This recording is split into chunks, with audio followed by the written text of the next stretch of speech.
Good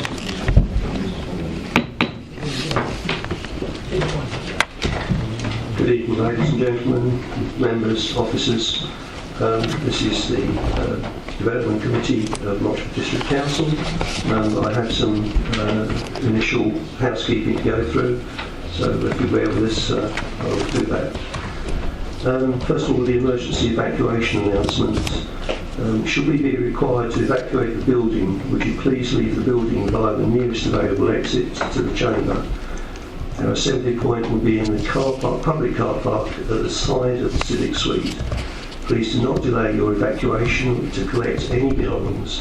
Please do not return to the building until given permission to do so by council staff. Please note that this meeting will be audio recorded, and I think we'd be grateful if you would put any mobile phones either to off or to mute, please.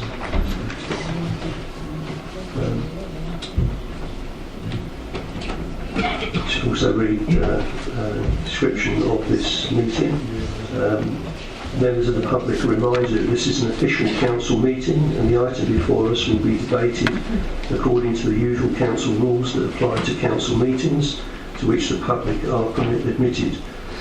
Members of the public are not permitted to speak at this meeting unless they have previously registered to speak with member services. In this way, everyone present will be able to hear the debate and councillors will be able to make an informed decision.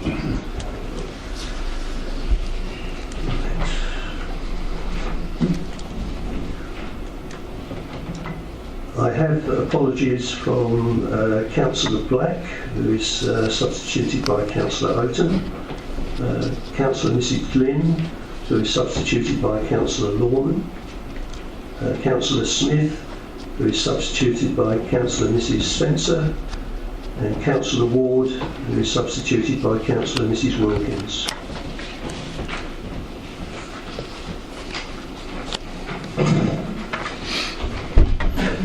Right, we now come to non-members attending. I have Councillors Lumley, Sperring, Councillors Mr and Mrs Hoy, and Councillor Hookway.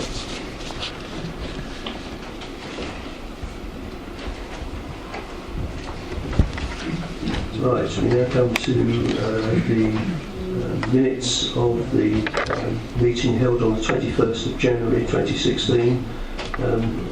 Do members agree that I can sign those as correct? Agree. Thank you.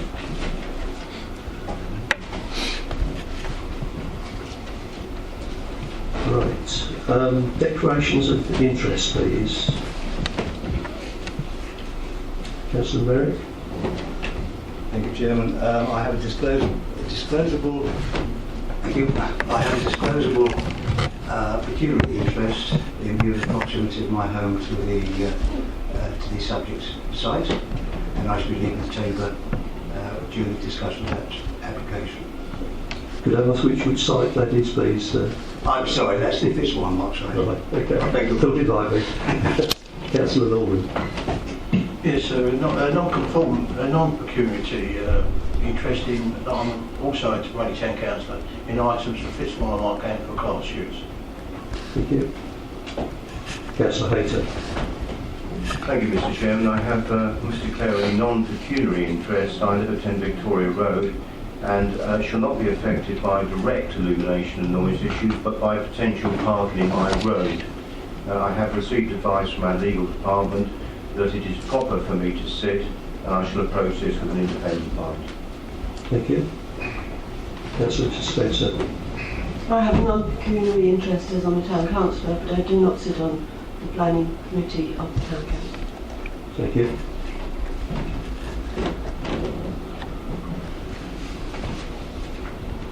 Right. We have agenda item 6 has been removed.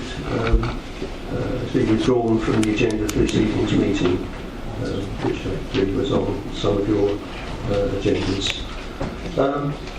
I've also moved, or we are also moving the, we're also moving the item regarding Fitzwymark School to the first on our list tonight. So I think that is the majority are here for in the public interest. Right. I believe Mr. Strange, you are presenting on this one. I'm indeed, Chairman. Thank you. Chairman, if I may leave the chamber before the report. Oh, fine, okay. I'm trying to remember that.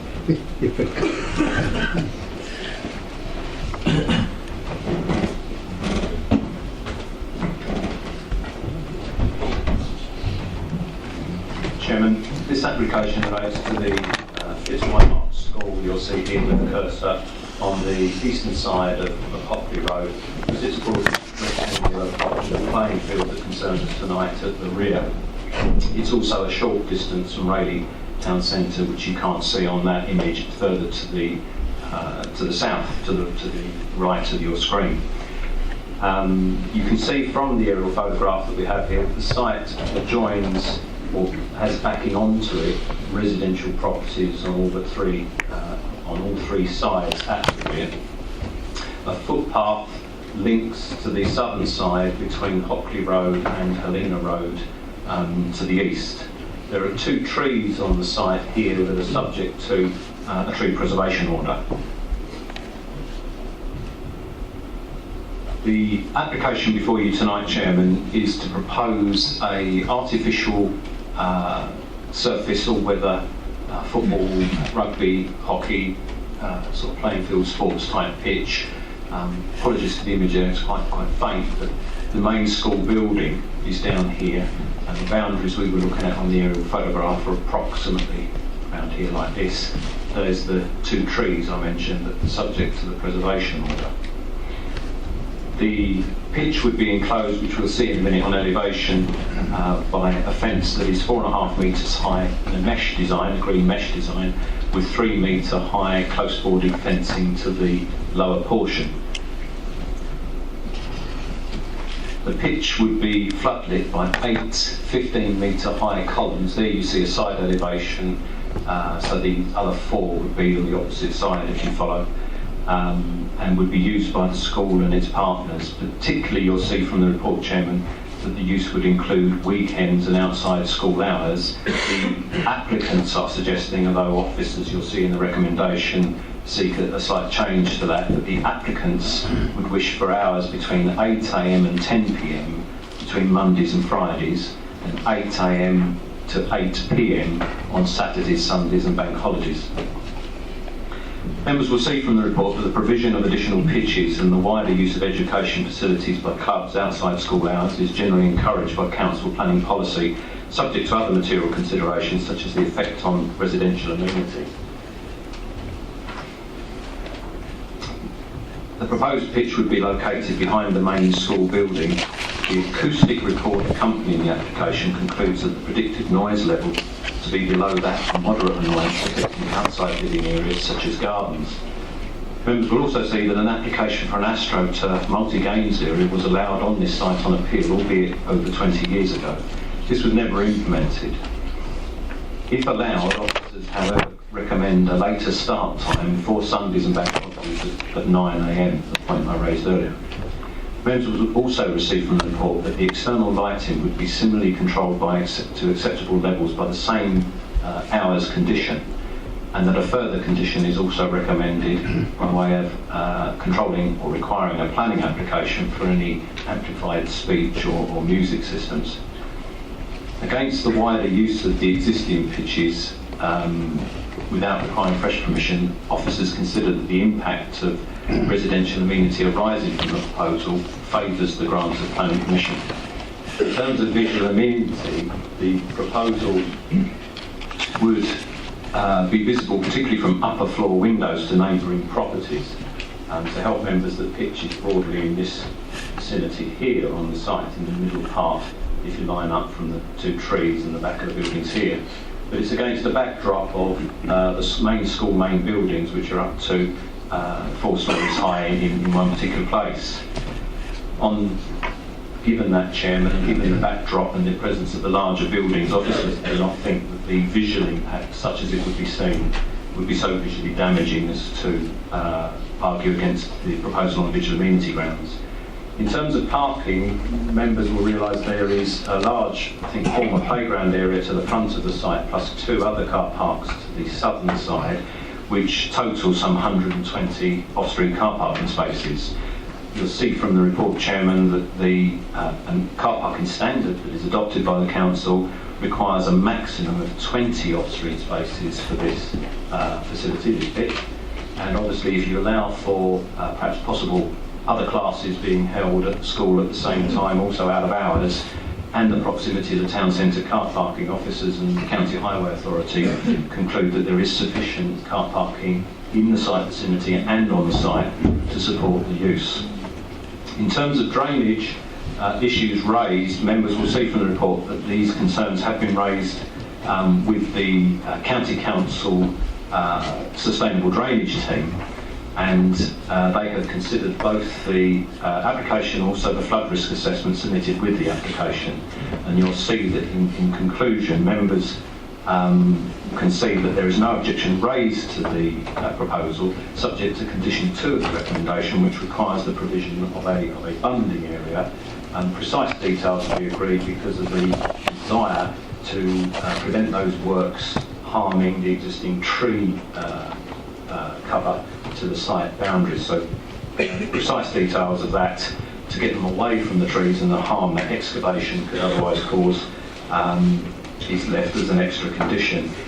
In addition to the letters set out on the report, Chairman, we have received 2 further ones since we've written the report, one of which by email, which is unaddressed, but if I read it to you, looking at the change in the weather in the north of the country and all of the flooding that is happening, can you really look at the proposal for the changes to Fitzweimark to include football pitch that will increase the risk of local flooding due to the runoff of water being increased in the local area? It does appear a little strange that the decision has taken some 3 to 4 months to be decided on. I realise that procedures have to be followed, but this does not help the locals who can suffer reductions of property values and the additional traffic problems that I am going to take issue with at ECC with not complying with certain legal requirements regarding roads as well as RDC as an accomplice. And the second one, Chairman, from the address of 7 Ruffles Close in Rayleigh. My comments are regards to the construction of 3G pitch. The boundary of my garden stroke house will be less than 100 yards away from this development, so I feel my quality of life should be considered. I'm not against the facility if it's purely for the school and pupils during school times. I am totally against this facility being used up to 10 p.m. weekdays and 4 p.m. at weekends. The light pollution at night and the noise pollution will considerably affect the quality of life as I go to bed early, as my professional career requires me to do so. The associated bag language that comes with unregulated youth adult football is extremely unpleasant to hear whilst trying to relax in my garden. The general prevailing wind will amplify that noise and will bring extra amounts of unwanted rubbish and litter into my garden. I regularly have to pick up empty sweet and crisp packets from school litter, as this will just increase. This is solely, in my eyes, a commercial enterprise and should be treated as such based on the proposals. If it was just about providing better pitches for the pupils, the far cheaper option is to add pipe drainage and to have the sports pitches better maintained via regular verti draining. I am a golf course manager and I know everything there is to know about sports stuff, and know that would be a far cheaper option. The effect on the quality of life of nearby residents by such a facility used outside normal school hours as a commercial enterprise should not impact on the quality of life of local residents. Chairman, from the report that you see before you, you'll see that accordingly officers recommend the permission be granted subject to the conditions set out in the report. Thank you, Mr. Stranks. I have listed 3 speakers, and I also see a non-member attending who may also wish to speak. The first speaker will be Councillor Mrs D. Mercer of Rayleigh Town Council. If you care to come to the microphone. You will have 5 minutes from your announcement. I will give you a call when there is 1 minute left. Thank you, Chairman. Good evening, everybody. I am Deborah Mercer, Chairman of Rayleigh Town Council's Planning Committee, and I'm here to voice our objections on behalf of the Town Council. The Fitzwarmont School has submitted an application for a 3G artificial turf pitch with fencing and artificial lighting to be used 7 times a week at times ranging from Monday to Friday, 8 AM to 10 PM, and Saturday and Sunday, 8 AM to 8 PM, although this has changed in the conditions to 9 AM. In June 2015, the Town Council Planning Committee objected to the plans on the grounds of excessive light pollution and noise to residents due to these opening hours, and the majority of the committee also voted to include flooding issues in our objection. Amended plans came to Town Council in October 2015, but are objected to again since they had not addressed the concerns that we had had in the first application. Many residents have voiced their concerns over these issues. There are children as well as adults, some elderly, who will be disturbed by the noise of players and supporters calling out during the games. To keep these people silent during the match is impossible. Noise travels, especially at night. Even I can hear the trains run along the tracks over a mile away when I'm out in the evening, and I can also hear an event as far down as the Swain School one summer night. So to say that there will be little disturbance is incorrect. These residents will have no rest from the noise until late in the evening, every night of the week. The light pollution from the pitch lights, although designed to point towards the pitch, will still give out a glow to disturb both residents and night wildlife. Since the initial plan, other matters have come to light. There are several trees in the vicinity, and in July 2015, James Shote, Arboricultural and Woodland Officer in Environmental Services, gave his concerns over these, stating that the number of trees may be affected by access, and that 2 tree preservation orders may be affected by the layout. He also had concern on root protection areas of these trees, affecting both the health and viability of them, and on future works due to the proximity to pitch and lighting, etc. With regards to the flooding issues, a note in August 2015 from Buildings and Tech Support Engineers replying to Rochford District Council Planning Office stated that their observations were that surface water drainage needs to be considered to prevent issues to residential properties at Byford Close and Helena Road. Although the Fitzwarmont has parking for 120 cars, there is no guarantee that the local roads will not be used as additional parking, causing inconvenience for residents trying to park after a long day at work. There has now been an article in the Telegraph that there may be evidence of these type of pitches causing cancer. Although FIFA has denied this, more research needs to be carried out in order to protect both the players, supporters, and indeed the residents who could potentially breathe in the dust from these pitches, which may contain arsenic, mercury, lead and benzene. Other applications on this site have been turned down due to lighting issues. So therefore, as a Town Council, we feel that this application should be rejected by officers and the members of this committee. Thank you. Thank you, Councillor.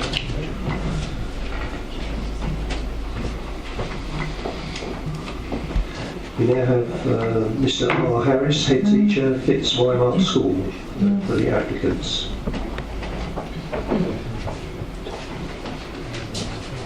You can also have 5 minutes, and I'll give you 1 minute to go call.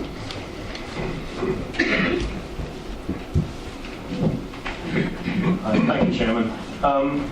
Really want to present the case on behalf of the application and talk very much about the need and desire for this project, and also reiterate some of the perhaps myths and so forth that work around it. Fitzwarmont School has obviously got a very strong reputation in the community for the support it gives the young people in our school. This is not just about the school, this is about a community project. Rayleigh is very fortunate, and it has 2 outstanding secondary schools. Without me speaking on behalf of the other one, Fitzwarmont School is also one of the lowest funded schools in the country per head, per pupil. We have continued to maintain strong emphasis on the quality of the staff, the quality of teaching, and the high standards we place on behaviour of our young people. And that means that we're able to continue to deliver excellent results over time. What it does mean is that facilities of the school are becoming tired. We know that the people who come and work for us and the parents who come and look round and appreciate the nature of the school, but it is very much on the spirit of how it works. If you go and look at many other schools in other areas that aren't as affluent, you will see some fantastic facilities. Rayleigh has got left behind. And that means that we're having to work and operate in a way where we get funding to benefit the young people of this community. They deserve to have the facilities that are sitting there in other communities, Basildon, Whittam. There's a huge host of money being put towards that. We're having to work very, very hard to bring funding to this area. In actual fact, for every pupil that we have, we get nearly £1,000 under the Essex average per pupil for the school, which works out below just Essex averages. We're about 1.3 million a year underfunded. We work very hard to bring facilities to work in the school to benefit the young people. And in this case, this is not a commercial venture. We've been given funding of £500,000 to support this process. And that funding is tied. The benefits we would have from opening for a longer basis are, one, that it supports local youth groups, and we have a commitment to working with organised young groups. We know that there are concerns expressed around some of the nature of games and so forth, but very much is a commitment to be working with young people to operate through the evenings. Should this not be approved in this case, that funding will be taken elsewhere, and there will be another community that benefits from that funding from both Sport England and the Essex FA. So we're keen to make advantage of that. The higher costs that we have from the Times there will be used to replace the pitch. It has an 8-year life cycle, and so the school will take no profit at all out of this process. It will simply be to replicate and provide as a legacy for this facility forwards, and hence the need for the balance of the hours that you see in this case. I also understand the community's concerns. I live very close to a similar facility myself, so I can speak from some degree of authority with the concerns that go through, and we've spoken to other local head teachers who operate similar facilities. We have worked with our partners to make sure that we meet all of the statutory requirements that have come through in terms of flooding and noise. I have seen, obviously, the scare stories that have come out about health of these facilities. There are 20 to 30 times more research, and rigorous research, that shows actually that big pictures are not a danger to students. And certainly, if we thought that for a moment, we wouldn't be standing here and presenting on this case. In actual fact, the top research in the area says they use the same standards for these pictures as they use on soft toys for small children, so we're quite confident within that respect. The drainage concerns that go on, full advice and research we've done, actually it will improve the condition. This is needed for the students in this case. If you look at our pitches, they're old, they're tired, they flood easily.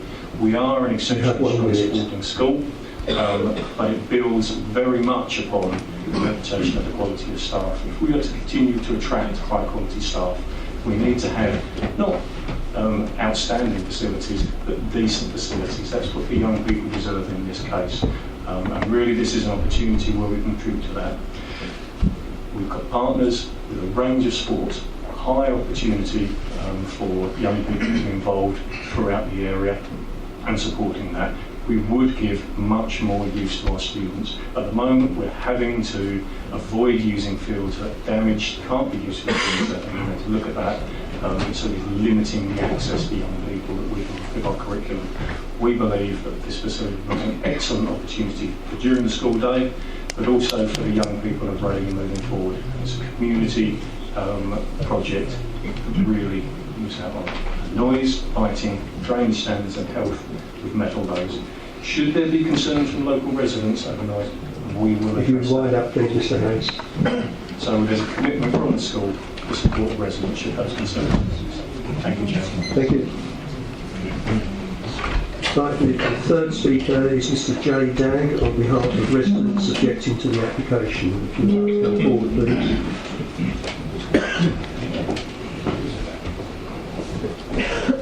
I suspect you're well used to the procedure now. You have 5 minutes, I'll give you a call at 1 minute. Thank you, Chairman. And officers have preempted me. We have the aerial photograph back up again for members to assist. Chairman and members, I'm instructed by Mr. Stephen Davey and by a number of the local residents who live in the immediate vicinity of the application site. I'm going to address you with regard to principally residential amenity, but also with regard to one or two other matters, and I'll deal with those latter first. You've heard, of course, there's been a considerable range of concerns expressed, and you've got a comprehensive report before you which covers a very wide range of matters. There's just one particular aspect of that range of matters that I'd like to deal with before I go to residential amenity, which is the core matter that I want to cover. Car parking. It's unscientific, but on the way to the meeting this evening, I did go into the car park at the school just to see what the situation was. And as you as local members will probably be very well aware, there's a good deal of activity going on in the school and in the school car park, even at 6:30, 7 o'clock in the evening. And I did count 33 cars in the front car park of the school in the evening. Now that's the base position tonight. What is surprising is that there isn't any detailed analysis anywhere, particularly surprising there isn't any detailed analysis from the County Council as Highway Authority as to what the impact will be on car parking demand. We know there are 120 car parking spaces at the moment in the front car park and in the small rear car park, but we know that there is quite considerable usage of the car parking facilities at the moment during the course of the evening, and we know that we are talking about considerable increases in numbers of users of the school facilities once this facility is in place. Page 23 of the Design and Access Statement, there could be 45 people on the pitch at a time, and at changeover periods that would mean there'd be 90 people in the vicinity. The effect of all of that, taking a realistic view of car parking, one considering that as a matter of reality very few of those people will be using public transport, really speaks for itself. So I would ask you just to bear that in mind. There's a deficiency here so far as car parking analysis is concerned. Going to residential amenity, of course, members, this is a matter for your judgment. You often have to take this type of judgment with regard to impact on existing living conditions of residents. Obviously, residential amenity is a criterion so far as your own policy CLT 10 is concerned. That's pointed out in the officer's report. And also, of course, as you all know, paragraph 17 of the National Planning Policy Framework, amenity, of course, is a core planning principle to which adherence should be had in making planning decisions. If I could just go to three facets of impact on residential amenity: character, activity, and time.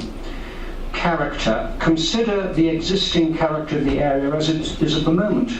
An extensive green sward, an ordinary school playing field. Consider what is proposed now in terms of development. There will be cut and fill, admittedly not very great, but there will be cut and fill activity going on to form a more level playing surface. Of course, there will be the artificial playing surface. But in addition, of course, as Mr. Stranks mentioned in his very fair summary of the report, there will be both ball stop fencing and acoustic fencing. The acoustic element, solid fence up to 3 metres high, ball stop fencing 4.5 metres in height. And then, of course, you have the issue of the lighting columns. Second, activity. Level of activity now. Consider what that level of activity is. Of course, at present, while there are community activities in the evening at the school, that, of course, is limited. The use of the existing grass surface playing field, of course, is by the school alone. The essence of this proposal is that there will be a greatly increased level of activity. In other words, there'll be much, much greater intensity of activity. That's got to be the case, otherwise, of course, this proposal wouldn't make any sense in the first place. And then go to timing. Well, of course, this has already been brought out in what has been said. It's a very, very particular concern that even after consideration by officers, and see the proposed condition 9, there'd been Monday to Friday use with flood lighting, 8 a.m. to 10 p.m. Wind up now, please, Mr. Day. And then, of course, you have the Saturday and Sunday evening usage as well. So, in conclusion, I ask you to balance the considerations very carefully. Of course, it's desirable in principle to enhance local sports facilities and make dual use of school facilities. I'm sorry, Mr. Dagg, you are now well over time. And I'd ask you to conclude in favour of the local residents who object. Thank you very much. Thank you. I apologise, Chairman, for overrunning slightly. I have a visiting ward councillor staring to actually speak now, but will not take part in the debate following that. Thank you, Chairman. Some of the matters that I'm going to raise have already been touched upon this evening. With regard to this application for the 3G pitch and floodlighting and the relevant parties that are supporting this application, it doesn't actually tie in with the homework that I've been doing on this. While the 3G pitches is the latest idea and beautiful design, etc., etc., the facilities, including the floodlighting, already outstrip what is currently required or appears to be required by other facilities already in the district. Clements Hall is open to 11 o'clock at night, Mondays to Fridays. There's hardly any activity during the day. During the evenings, I'm told it could be as busy as 80%, but often the lights are switched off beforehand. This is all under material consideration. Saturdays, a little interest on Saturday morning, Saturday afternoon, no interest, Sunday, no take-up. It's a similar situation at Rayleigh Leisure Centre. Again, only a 30% take-up during the week in the evenings, only Saturday mornings take-up, nothing in the afternoons, nothing on Sundays. Moving on to other educational facilities, Swain School does have a 3G pitch, but they don't have any floodlights. They do offer their pitches out on Saturday, which is used by youth for training, and for hockey club in the afternoons during the season. Again, they are not permitted to operate on a Sunday. King Edmund School, 2G pitch, they have floodlighting. They're permitted to operate from 4:30 till 9, Monday to Friday. It's well supported. They operate on Saturday, 9 till 6. Again, they are not permitted to operate on Sundays. Nearly all these hours are being quoted, a minimum 85, is as per the officer's statement on page 22 of their report, to justify the funding application. And this is, in my mind, even with the FA's compromise suggestion on hours, still in excess of 85 hours a week. Chairman, 2 years ago I was part of the Rochford District review of pitches, particularly in relation to football, and other pitches within the district. I'm very sorry to say, sir, that we found that there was a marked decline in interest in activity in this area. To such an, I think the only bright spot was the interest in increasing girls' football. Fairview Playing Fields, which is about 150 yards from Fitzwymark School, since the early 60s has had 4 pitches in use on Saturday afternoons, Sunday mornings, subsequently Sunday afternoons for youth football. So this year there are no requirements for any pitches and there are no pitches needed in this park. Moving on, we also find the lack of interest in as much as 2 of the local leagues have had to merge. The Southend District and Southend Borough combination have had to merge because of lack of interest. So there seems to me, as Mr Harris has already said, the one desire for this is a funding stream.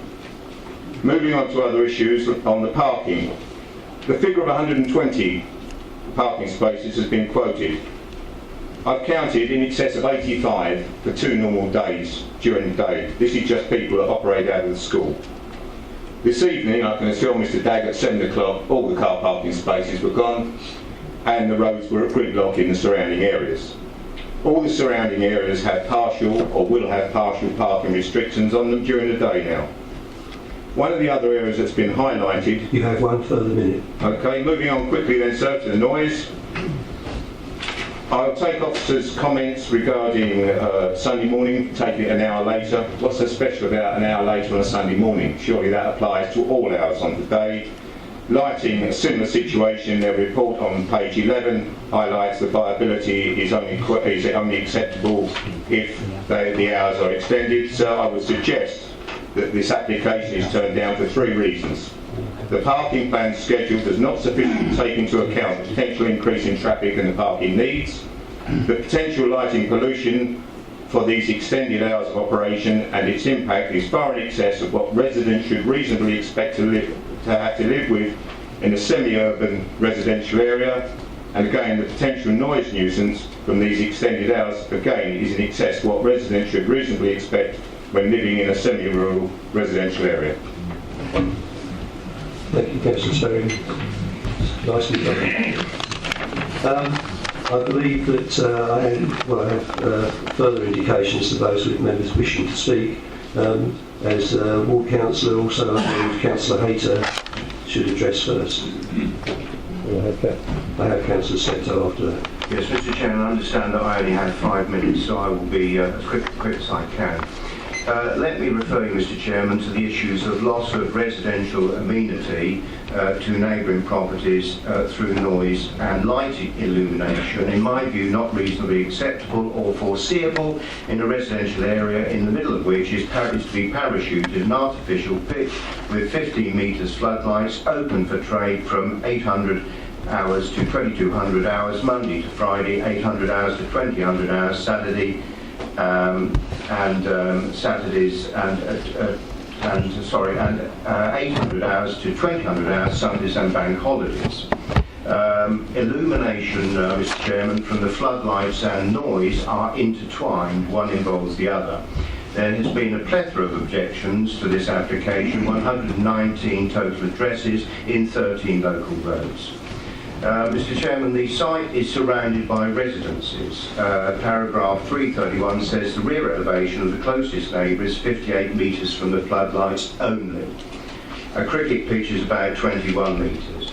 You can imagine the noise and illumination and trying to settle an infant down to sleep. Page 44 refers to a complainant with a disabled son, sensitive to noise and light, who has difficulty sleeping.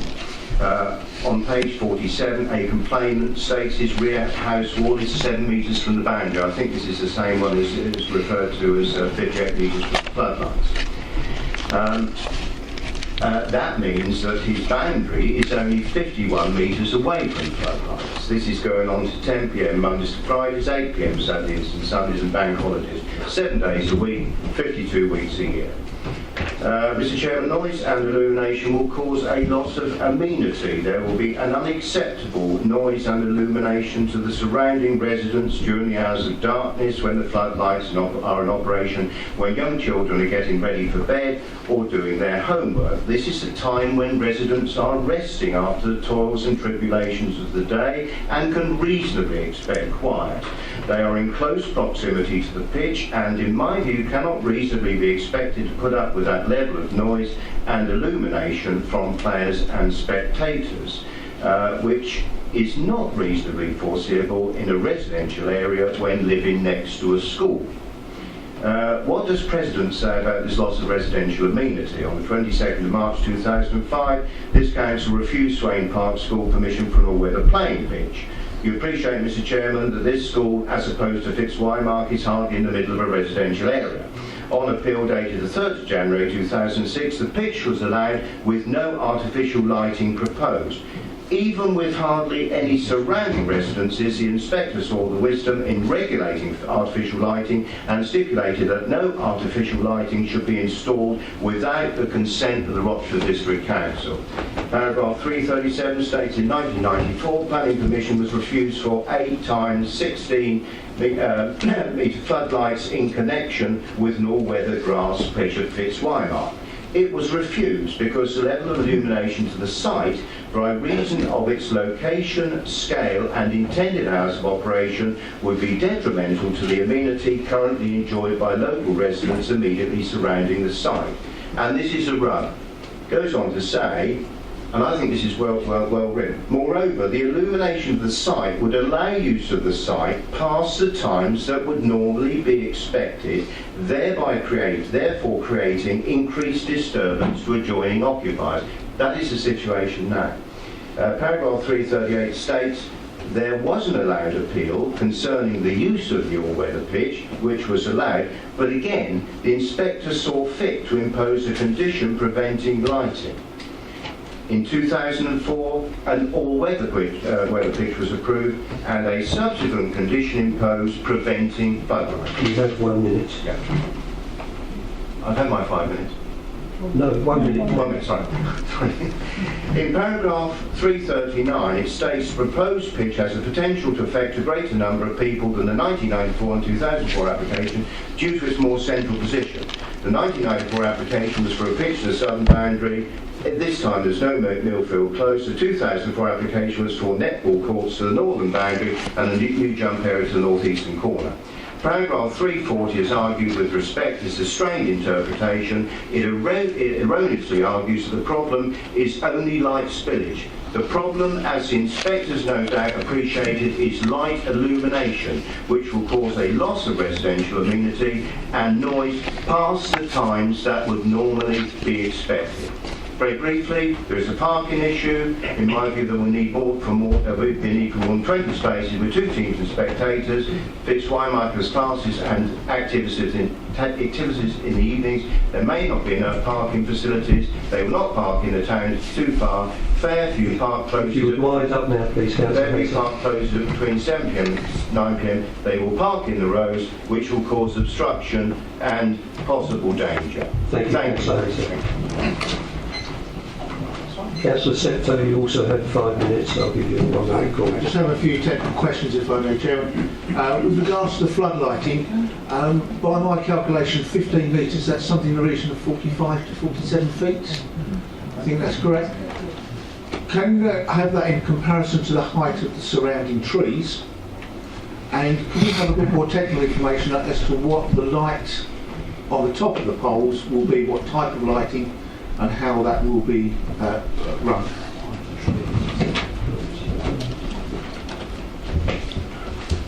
Mr. Strange, is that something which you have to hand, or would you prefer?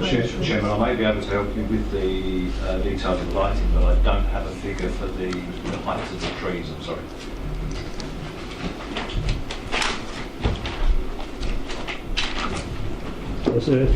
Chairman, if I could have some details with regards to what the type of lighting is on the end of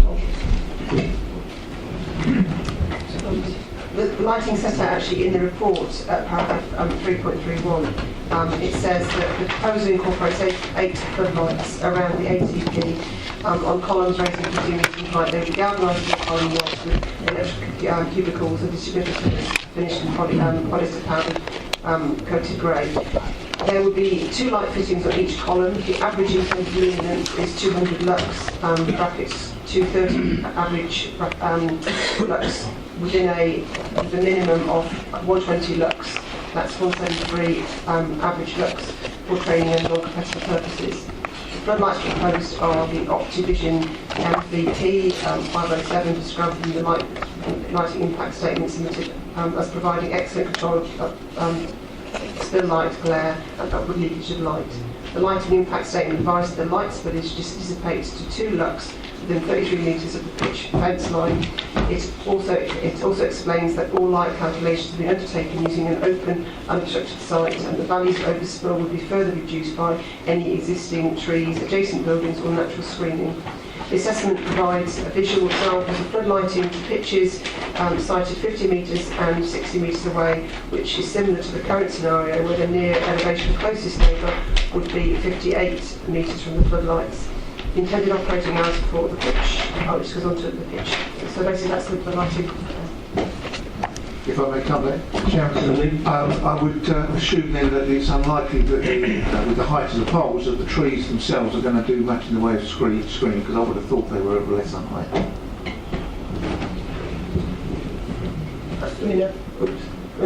A mature tree wouldn't probably meet, you'd probably get a mature tree, depending on what the tree type is, to meet about 35 to 40 metres.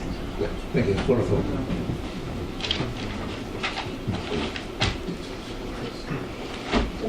Councillor Mrs Mason.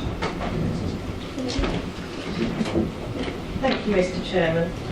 When I first read through this report, the very first paragraph under material considerations caught my eye, and it still seems to me not to have been clarified. Perhaps you can correct me if I'm wrong, but it says, and I will read it out, the application is supported by a needs statement.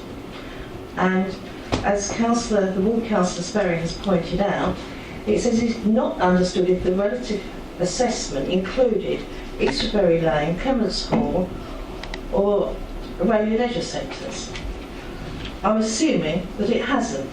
Now, as it so happens, I live very close to Clements Hall playing field, 2 fields away as it happens, so not that close, certainly not as close as the residents here would be to this pitch. We have disturbance noise from the football pitch. It is an acceptable level of noise, but then we are 2 fields away.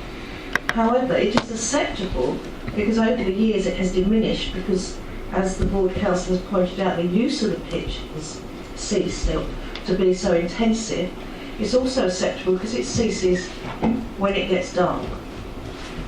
I cannot see that it is reasonable to expect this level of activity that is proposed on the hours that are proposed. The residential amenity for those residents would be severely compromised in my view, and from that point of view it's unacceptable.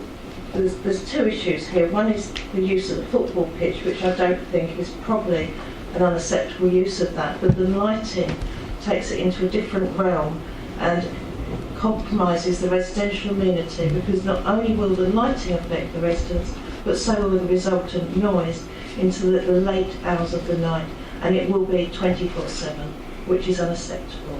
Thank you, Mr. Chairman. Thank you. Councillor Mrs Spencer. Thank you, Chairman. What no one seems to have taken into consideration is the lighting will mainly be in the winter. Those trees are deciduous trees. They will not block out any lighting at all. Thank you. Councillor Mr Mason. Thank you, Chairman. I want to say at the outset that I understand the need and desire of the school and the sporting community for additional, perhaps more convenient all-weather pitches. But at the same time, I understand that there's been 119 objections from members of the public under residential amenity, and that's something I can't ignore when making a balanced decision under material planning considerations. As Mr Day said, it is a matter of judgment, and my judgment is borne out by so much what I've heard this evening. In terms of the hours of use, 10 p.m. I think is too late. The reason it's too late is because it's 10 p.m. and not 9 p.m. and not 8 p.m. But at the same time, that is not when the users of the facility actually depart the area. They won't depart the area for at least another hour. And I think that then goes far against an acceptable residential amenity and expectation. In terms of the audio, our officer actually said it will cause moderate annoyance. Well, I think moderate annoyance is something I can't accept either. I'm sorry. Moderate annoyance at all. And as Councillor Mrs Mason said, living near Clements Hall, I can assure you I complained in the early days of living in that area of the very bad language that seems to come from adult and youth football, particularly at weekends, but I would also expect the evening if it was floodlit.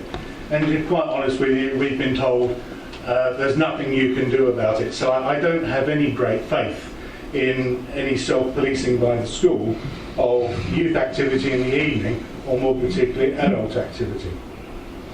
In terms of parking, I don't think it's sufficient either, and I can't see users walking from the town centre parking to the site. And more particularly, I can actually see the council having to consider residential permit parking in all of the adjoining roads. And that indeed will cause more trouble for the residents and this facility. I can't see that they have a sensible set of good bedfellows at all. On balance, I find that the residential amenity is a reason for refusal, Chairman. Thank you. Thank you. Councillor Houghton. Yes, Chairman, I've just a question actually. I haven't been able to see anywhere where it indicates who would be administering the use of this proposed pitch, presumably outside school hours? Would it be the school, or would there be somebody else who actually will be controlling the use of it? I don't know if Mr. Stranks can fill us in on that one. The applicant is the school, so as far as the information we've got before us, the applicant would be the school and the operator would be the school. Do you have any further issues? Thank you. Councillor Norman. Thank you, Chairman. I mean, most of the points I was going to bring up have already been brought up, but just one other thing. I'm familiar with like most of us, familiar with the area, and I've had representations made to me, to be fair, about concerns, but I have knowledge of the road around that area, and we are aware that there are parking issues already, and are being looked at by Essex County Council for residents parking. But that road, Helena Road, is becoming a cut through because of the issues of the traffic. It's becoming a cut through for many people from Hopley Road through to Eastwood Road or anywhere else over that side. And we're talking about evening entertainment here, really, in real terms. And most of the people will be coming home from work, which will add to the parking because they will be parking outside their addresses. Now, it's already a trial to get through that road. And any more, when the people come home from their jobs and wherever they've been, especially at weekends, that road will have no facilities. Now, I've seen it when there's been different occasions at the school where the parents take their children and they park there, and they park anywhere. And it is an issue along this road, and I think Mr. Stranks, if I caught him correctly, he made a point about traffic when he said he would be discussing this with the EEC. Traffic management. Did I get that right or wrong? Something along those lines where you were talking about looking at the traffic flow. That hasn't been assessed yet. I'll come back to you. Okay. If I may come back to you. I was reading what we did name a late letter that came in afterwards, a view of a resident that came in where they said they would be, they'd mentioned the working flows and responsibilities of SECC. It wasn't part of my presentation, it was at the end of my presentation where, because the letter arrived after we would prepare the addendum, I'm obliged to read it to you in full. I'm right, Mr. Stranks. It's just that I would have thought that a lot of these issues should have been addressed before any application had been made, so we could have had a better idea of what the circumstances are. And it seems a little bit that we seem to be worrying more about trees than we are about our residents. That's all it is. Thank you, Councillor. Are there any other members wishing to speak at this moment? I've not heard a motion proposed or seconded as yet. Are there any members who wish to do so? Councillor Hayter. Mr. Chairman, I propose refusal. Thank you. Are you seconded? Councillor Yarmouth. Thank you. Reasons. We will need your reasons, please, in planning terms. This development would produce a level of illumination and noise not reasonably acceptable or foreseeable to the surrounding residents and a corresponding loss of amenity. It would also lead to a parking overspill into the nearby roads, causing congestion and risk.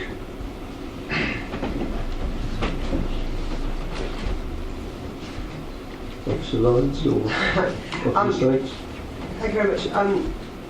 Can we just get those words down and just check that we're happy with those words. I've got concerns about raising a issue of parking. The parking standards documents advises the fact that the parking for outdoor pitches should be 20 car parking spaces plus one pitch per spectator seat, which there aren't any in this case. If we use a parking as a reason for refusal, that would not be substantiated by the council's policy.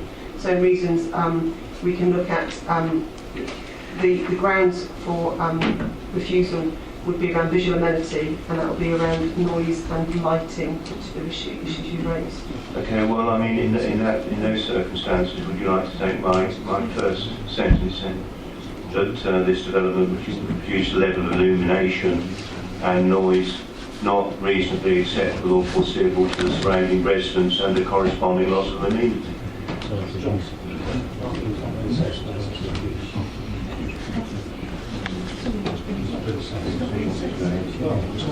And the other point is that I've been reminded by Councillor Mason that in our view parking hasn't been properly assessed.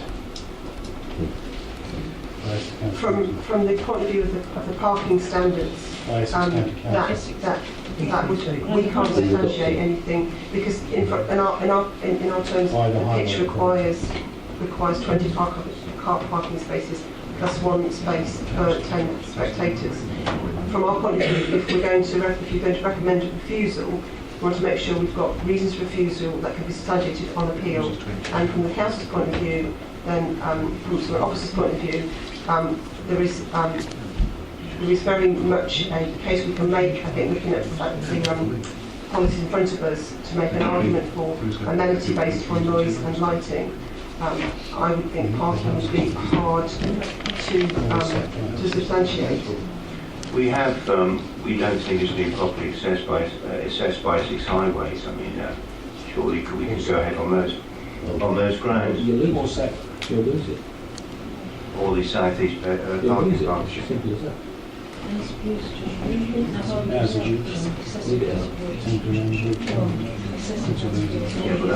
Councillor Hayter, I would remind you that Essex County Highways is the highway authority for this county, and therefore they are the experts in assessing such matters. Okay, right. Look, let's just stick to the level of illumination and noise, but the level of illumination and noise takes into account the excessive hours as well. I think that's implied in it, so I don't think one has to specifically mention that. I mean, the residential amenity, the artificial pitch would generate additional activity within the school playing field late into the evenings and the weekend in close proximity to neighbouring properties. That's around the school playing field. To traditional activities, because this represent unacceptable noise disturbance, detrimental to the enjoyment reasonably expected by the occupiers of properties that surround the school playing field with the properties and garden areas, contrary to part 1X to 9 to policy DM1 of the Development Management Plan 2014. And an additional reason around lighting.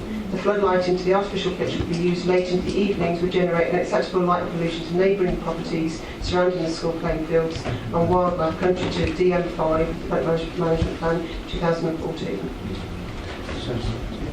I could do it, John.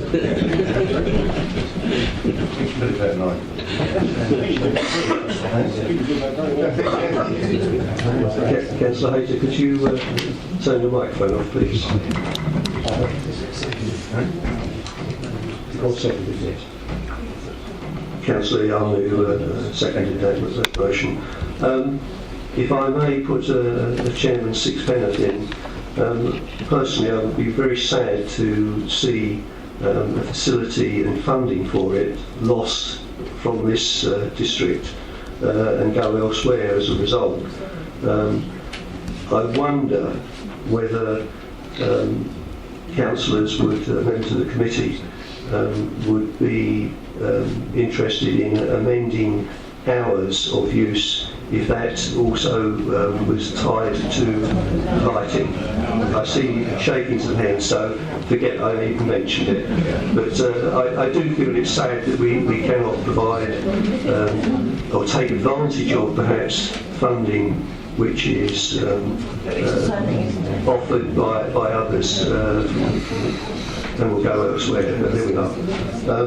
In that case, given there is no support for such an amendment, we will go to a vote on the proposal for a refusal on the reasons given. Can I have a show of hands for those in favour of refusal?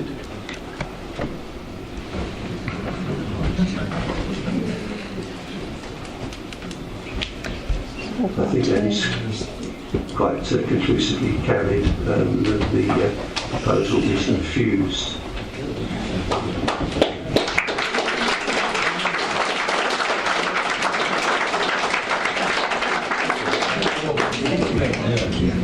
Thank you, ladies and gentlemen. It's not often that councillors get a round of applause. You're very welcome to stay for 2 further items, but if you wish to leave, would you do so now rather than in the middle of the debate? Yes. I'll see you.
They said they couldn't find a ring. I don't remember the talking about and find it.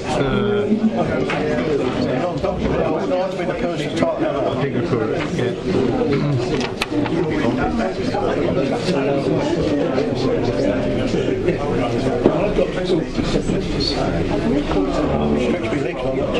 It's empty then, just about. It is, yeah. They can stay. It's gone cold, isn't it? It has, isn't it? I wonder if the heating's gone off. Cool outside, isn't it? It is, the temperature's dropped outside, isn't it? What it said? 0 it said. Oh, -2, 0, -2. Is it a new one? What? Not that new. Oh, it's HTC, not the new iPhone.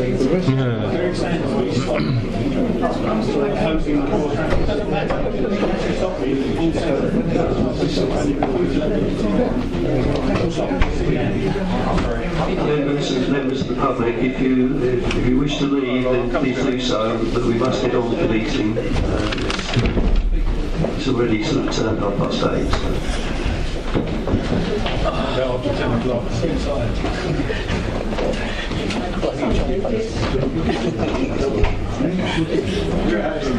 Here's your chair. Sorry, Jack.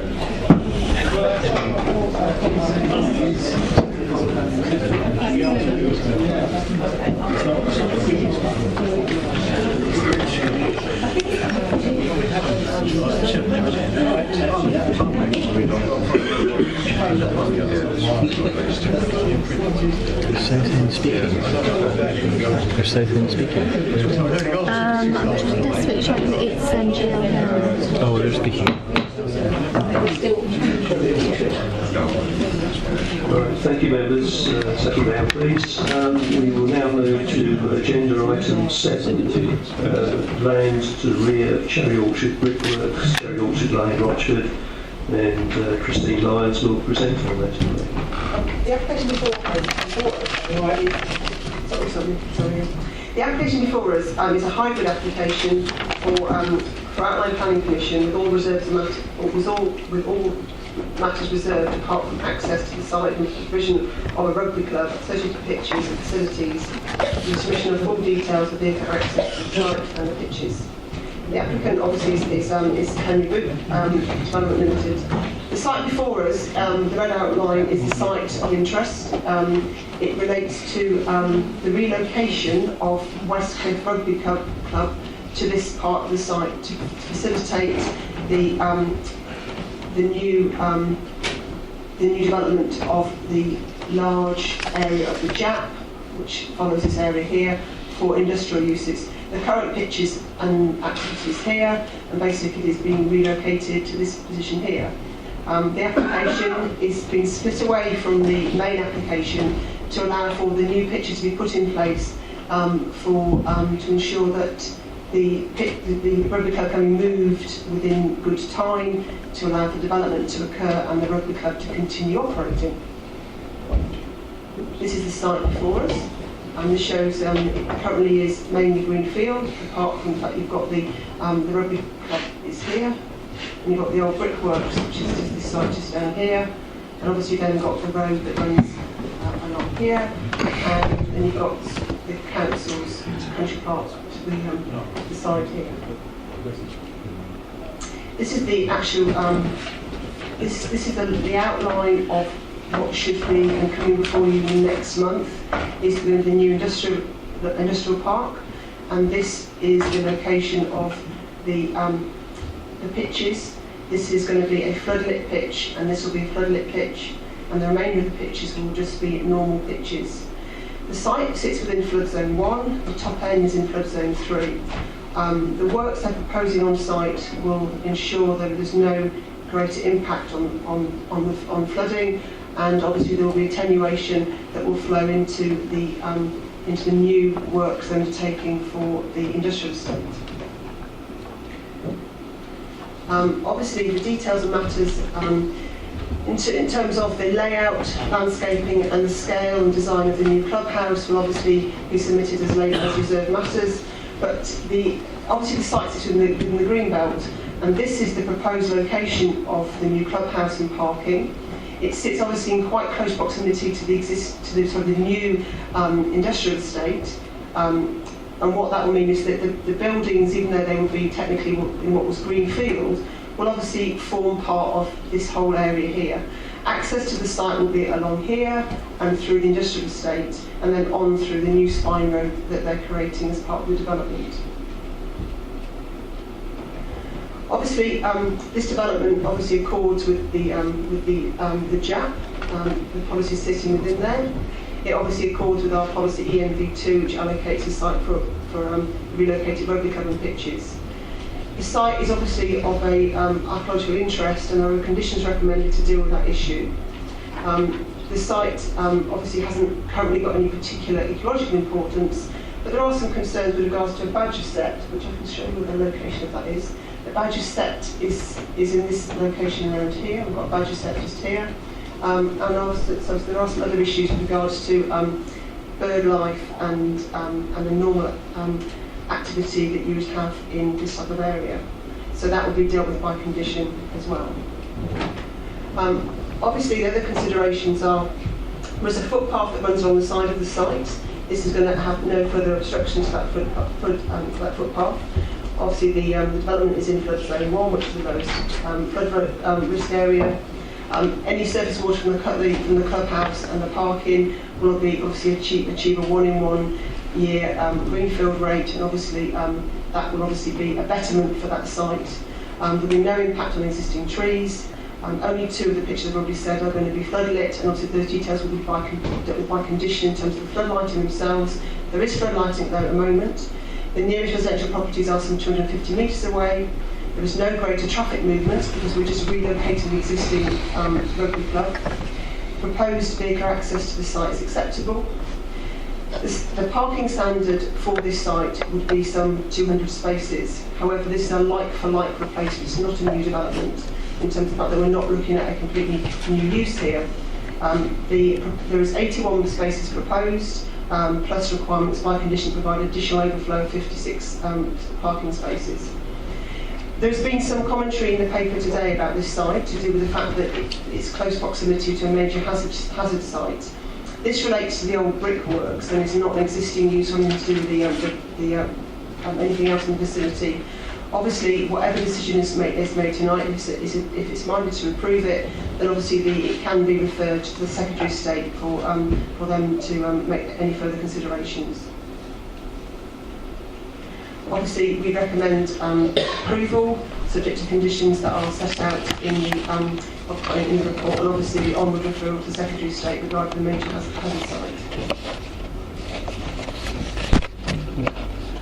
Thank you. We have public speaker, Mr. N. Diamond, as agent for the applicants.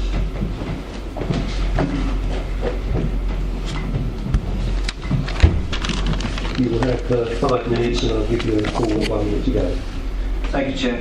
I don't wish to reiterate the findings of your officer's report, but clearly we welcome the officer's recommendation that planning permission is granted for the relocation of the existing West Cliff Rugby Club facilities. This application represents the first stage in delivering the wider aspirations for the Joint Area Action Plan, which would include the development of circa 90,000 square metres of B1, B2 business park, which represents significant investment and investor confidence in the area and could support 25% growth in employment within Rochford over the next 15 years. The business park is subject to a separate application, which has already been pointed out, should be before you on the 17th of March. The application before you this evening seeks the land use principle of a relocated rugby club in accordance with your own adopted area action plan, and has evolved following discussions with not only your officers, but presentations to a number of you as members, but also Essex County Highways, Southend Borough Council, the Rugby Football Union, Sport England and the rugby club themselves.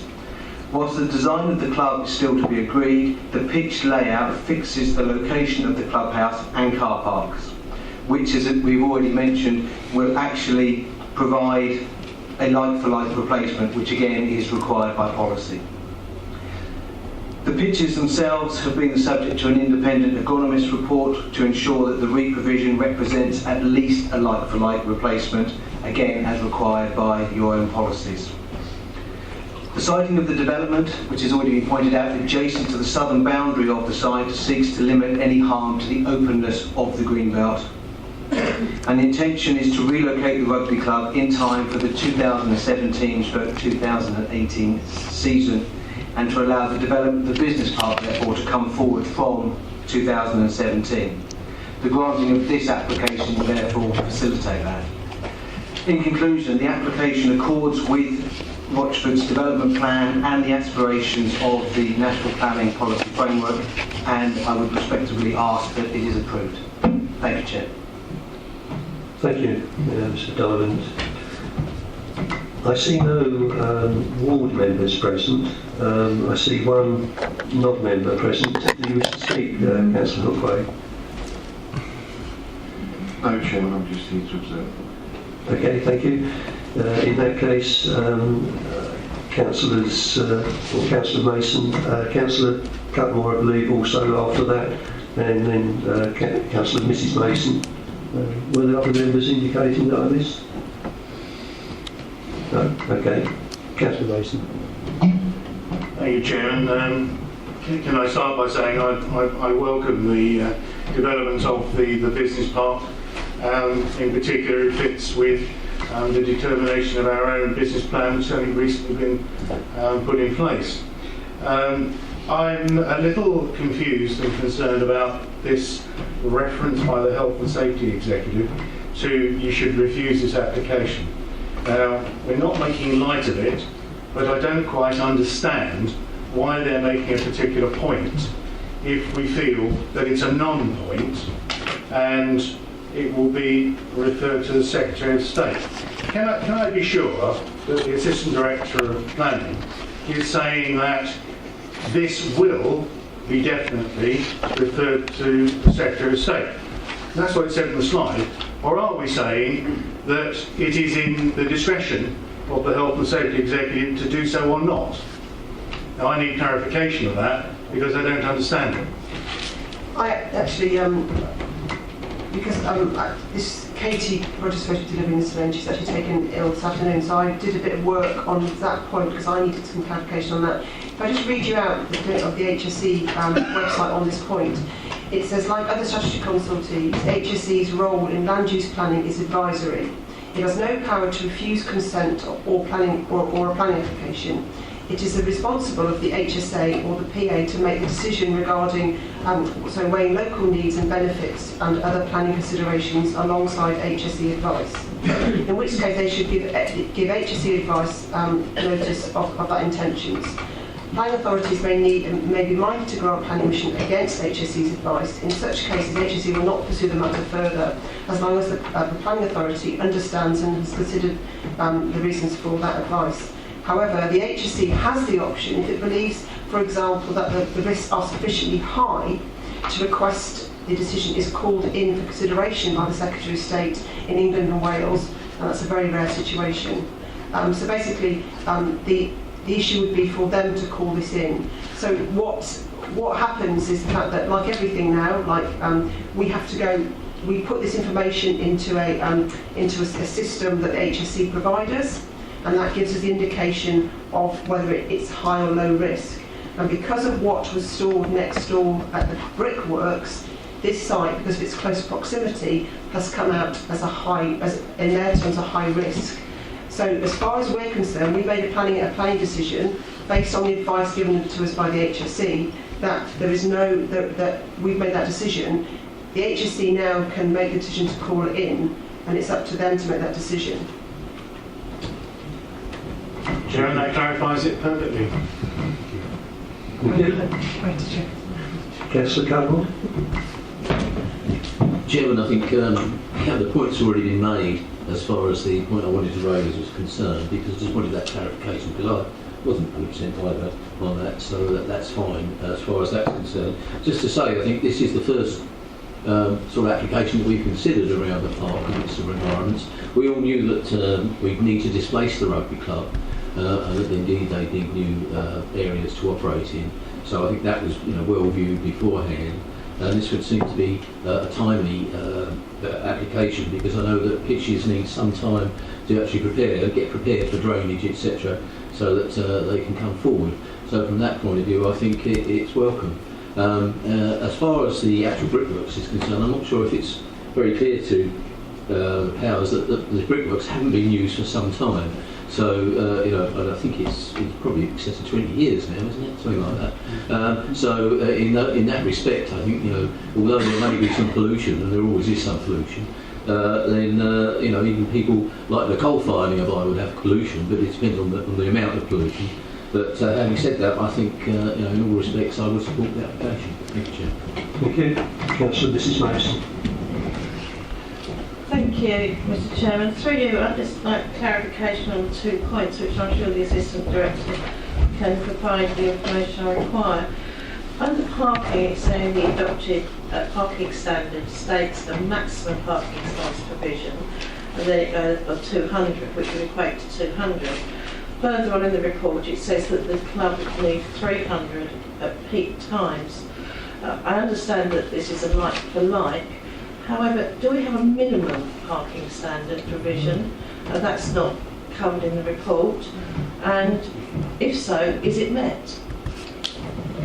That's the first point, and when that's clarified, I'll come back with the second. Thank you. It's a maximum requirement, and as far as we're concerned with this application, it would be a like-for-like provision. So the expected use would be like-for-like what there is currently at the moment. The levels of 300, and actually I know, I've gone through the rugby situation with my husband and my children. The rugby situation is at 300 other peaks, and they're not all the time. They are random weekends during the year when it reaches that figure.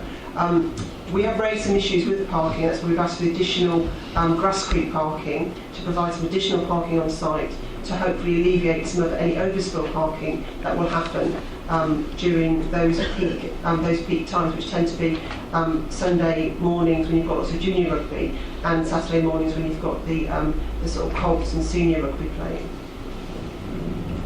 Thank you, but the question hasn't been answered. I asked, is there a minimum parking provision? Is it yes or no? Is there? In terms of this site? Is there a minimum? So it's a maximum requirement. Yes, is there a minimum? There's no minimum standard. There's no minimum. Thank you, that's what I was after, thank you. And the other query is just a small one. The reserved matters, will they be coming back to committee?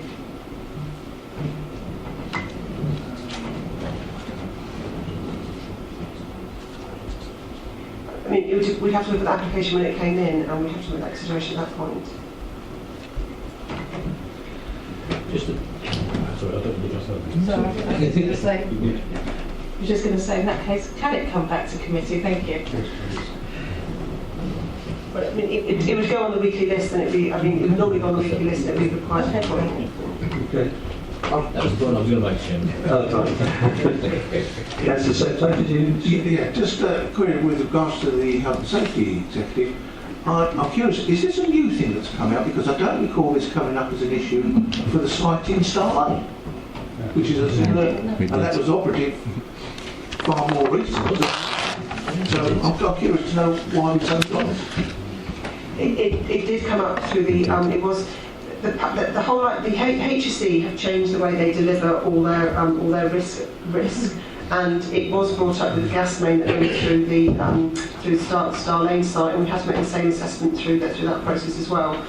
The issue with this site relates to the brickworks, because there was something, they had consent to store something on that site, and the consent for the, and it's not through the planning, it's a hazardous waste storage, and that's what, that permission still is live on that site, and therefore it is an area which you have there's then a radius drawn around that hazardous site, and it's the hazardous site that then causes the issues.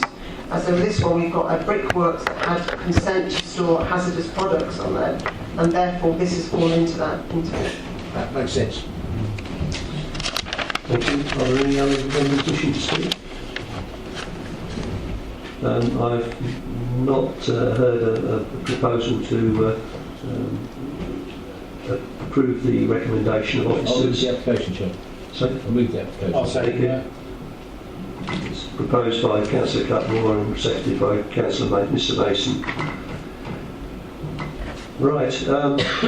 In that case, I will ask for a vote on the, unless there are any other matters which now arise in amending any of that proposal. Okay, we'll move to a vote then. Those in favour of the officer's recommendation to approve, please indicate. It seems to be unanimous. Thank you. The application is approved.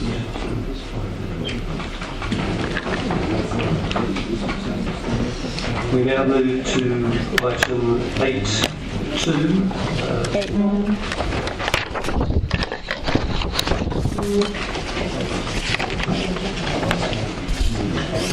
Sorry, 8.1, I'm corrected. Don't want to go through that one again.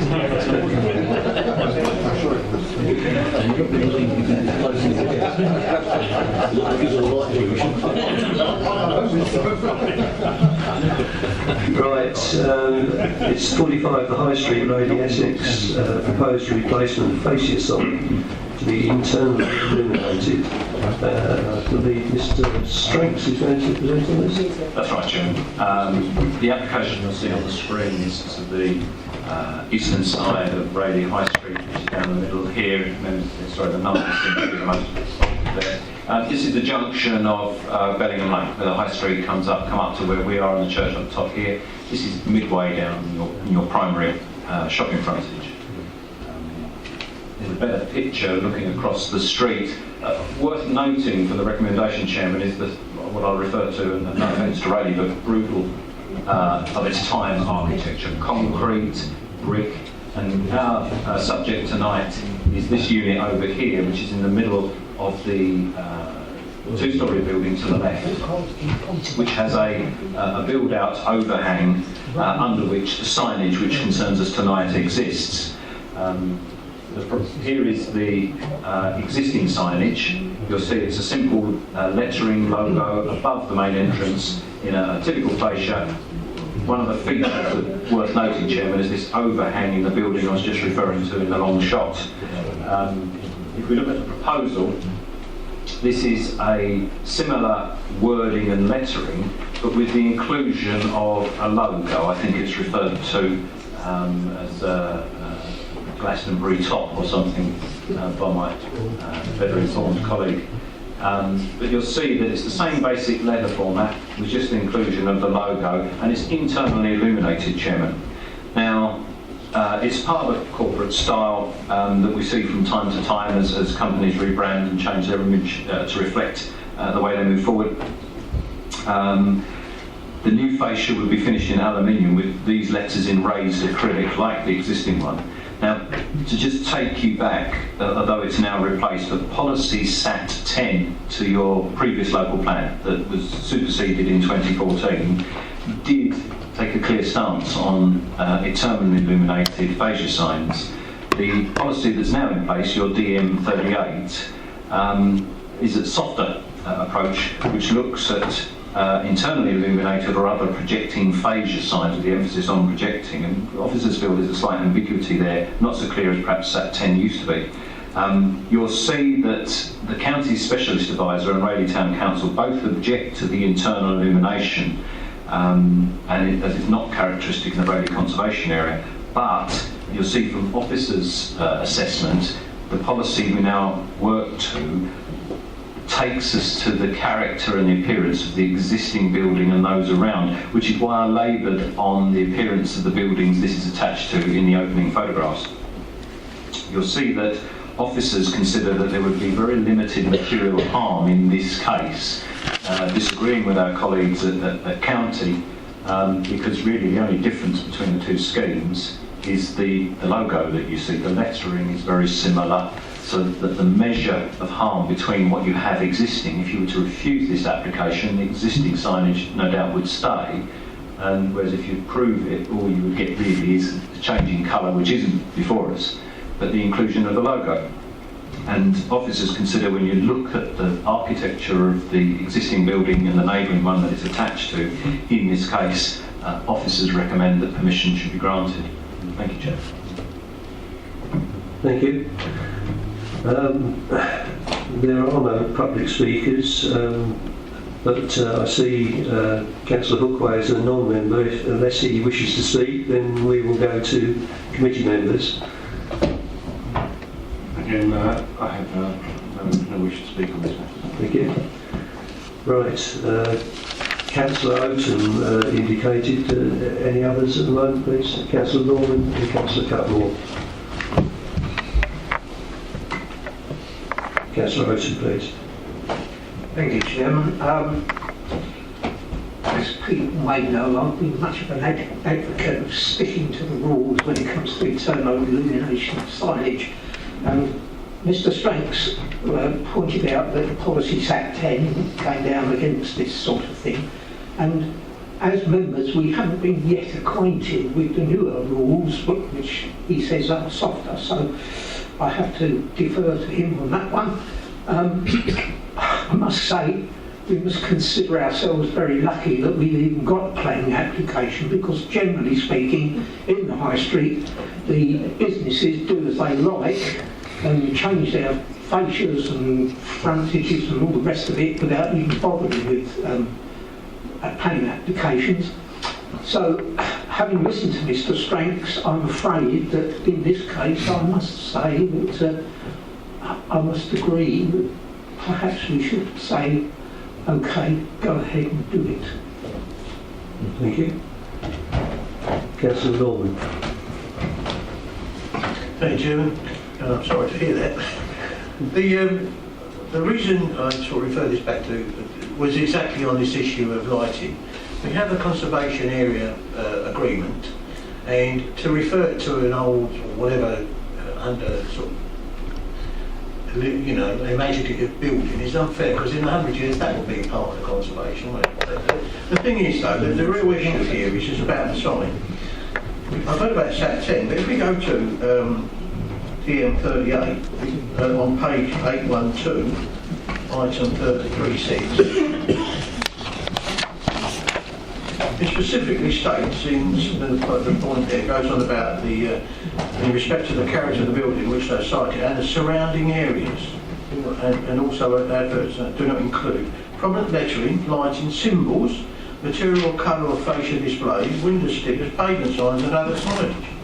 And in item 2 it says internally illuminated or other project signs, prominent externally illuminated signs and so on. And basically it's saying that we should look at this very carefully. Now my considerations on this are quite simple. There was a planning application put into this site, and I could be corrected if I'm wrong, and this was in 1997, of which I was given a copy by officers, and I have it here, and on the first page in item 2 it said the maximum luminance of the advertising hereby permitted to be displayed shall not exceed a maximum luminance of 200 or 2000 CD, I'm assuming that's candle, whatever.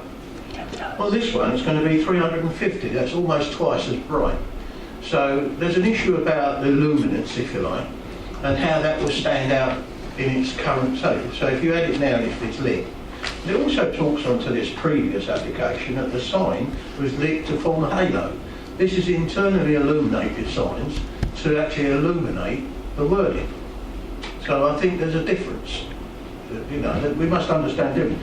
But more importantly in all of this, and it's not just the only site, if we start letting one or two people drift away from our conservation plan, before we know where we are, the whole town's going to be speckled with different ideas. And as Mr. Oakham already pointed out, there are people in the town doing what they like as it is, you know, without any control.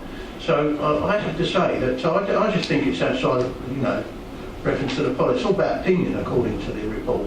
So in my opinion, which is I think just as good as the officer's opinion, I think it's incorrect, and I would like to say it's not in accordance with policy for DM38. So for that reason I'd like to disprove the application. Can I just read the preamble, which is part of policy DM38, and this DM38 deals with advertisements affecting conservation areas and listed buildings. And it says advertisements will be permitted on listed buildings in appropriate circumstances where it cannot be demonstrated that the adverse harm to the architectural structure of the building would not result. Where permitted on listed buildings and in conservation areas, advertisements should adhere to policy DM37 as outlined above, and should be sensitive to the character of the area, visually unobtrusive.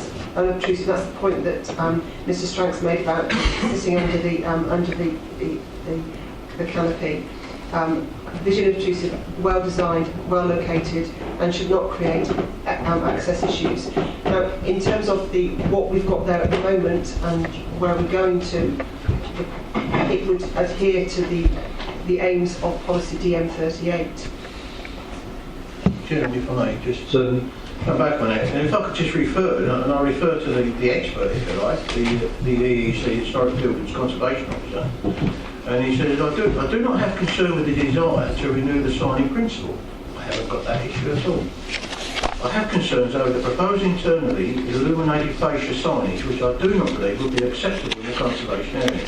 Internally illuminated sign is not characteristic or prevalent within the Rayleigh conservation area, and therefore believe this would be an alien and intrusive element. As such, I believe that the proposal new fascia sign would have a detrimental impact which would not preserve and enhance the conservation area. I would, however, be supportive of a non-illuminated. So we're not arguing against a sign. It's the illumination, it's the issue, and it's the balance of the conservation area that's at risk. That's where the real issue is, and I'm tending to side with the conservation officer, if that makes sense. I've gone back to the Conservation Area Officer, knowing the fact that it's coming to committee, and I got some further advice from the Conservation Officer, and what he got back to me and said is the proliferation of internally illuminated signage is something I think we should try to resist. It is the case of trying to limit the amount of what's already in existence, hence my response. However, having read what you've said and taken those comments on board, I think it would be hard to argue that the building currently makes a positive contribution to the conservation area. And I suspect that an inspector may take the view that the increased internally illuminated signage would not have a greater impact on the character and appearance of conservation than already is evident. And as such, I would like to resist it, but I suspect on reflection, this may be one we have to deal with. Mr. Strange? Chairman, there's just one other point I'd like to. A couple of members have mentioned about businesses changing their signage per se. Members just bear in mind that in aphasia, you can change your signage without needing advert consent, only when it's illuminated in aphasia. So it's quite possible that some companies, although I think a lot of them favour illumination, they might change their signage from time to time if it's not illuminated, and it wouldn't come before members. Thank you, Mr. Stranks. Any other? Councillor Septo? Thank you, Chairman. Just correct me if I'm wrong, the current sign is illuminated? Yes. Therefore, the only reason it's before us as a planning matter is because it's internally illuminated. If it was externally illuminated, it wouldn't be a planning consideration, am I correct? And therefore, if the business was to change its name, and it had a larger name, they wouldn't need to come before us. So, I don't see what the argument is. Yeah. Apologies, Councillor Cutmore, I put you out of order. No problem at all, Chair.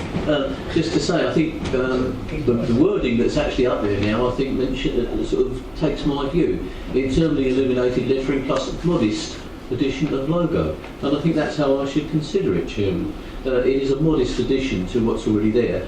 I think, anybody walking past in the street probably wouldn't even notice it, frankly.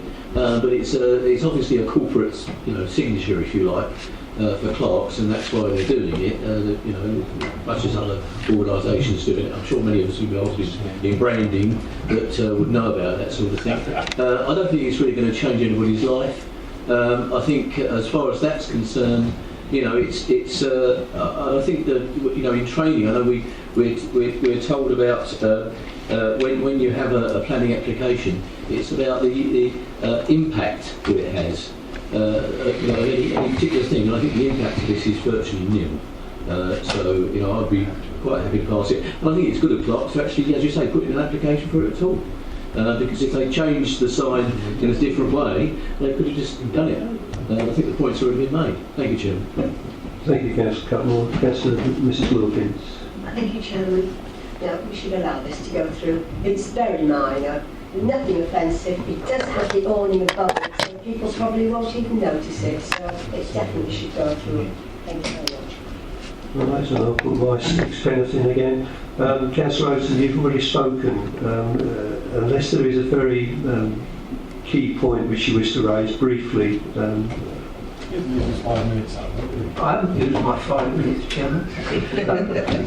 Just briefly, Mr. Strange said about changing fascias. I wasn't really referring to that. I was referring to some of these national corporations mainly who go around changing their shop fronts and various other things without planning permission.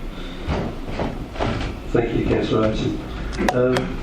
I'll give my 6 pence, which is that I'm a little surprised that these particular buildings are in fact in a conservation area. I'd be interested in hearing what someone of the ilk of Prince Charles might say about them, but there we are. That's for another time. Do we have a proposer for a motion to approve? Councillor Septo, and a second? Councillor Mrs. Wilkins. Would those in favour of approval please show? I think that is significantly carried. The motion is approved and the application is approved. Thank you, members. Members of the public, thank you.